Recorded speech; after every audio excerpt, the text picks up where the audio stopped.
Commissioner Karachi ने शहर में ट्रैफिक हादसात पर काबू पाने के लिए एक और हुक्मनामा जारी कर दिया। कमिश्नर कराची ने दिन के औकात में शहर में हैवी ट्रैफिक के दाखिले पर दफ़ा 144 नाफिज कर दी। पाबंदी का इतलाक तामीराती माल बरदार डंपर्स पर भी होगा। हैवी ट्रैफिक को सुबह 6 बजे से रात 10 बजे तक शहर में दाखिले की इजाज़त ना होगी। हैवी ट्रैफिक पर शहर में दाखिले पर पाबंदी DIG ट्रैफिक की सिफारिश पर लगाई गई है। नोटिफिकेशन भी जारी कर दिया गया है।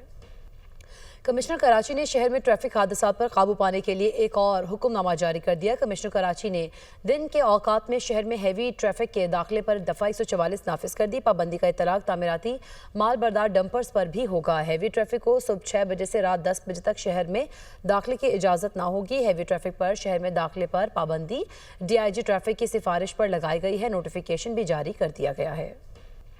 कमिश्नर कराची ने शहर में ट्रैफिक हादसात पर काबू पाने के लिए एक और हुक्मनामा जारी कर दिया। कमिश्नर कराची ने दिन के औकात में शहर में हैवी ट्रैफिक के दाखिले पर दफ़ा 144 नाफिज कर दी। पाबंदी का इतलाक तामीराती माल बरदार डंपर्स पर भी होगा। हैवी ट्रैफिक को सुबह 6 बजे से रात 10 बजे तक शहर में दाखिले की इजाज़त ना होगी। हैवी ट्रैफिक पर शहर में दाखिले पर पाबंदी DIG ट्रैफिक की सिफारिश पर लगाई गई है। नोटिफिकेशन भी जारी कर दिया गया है।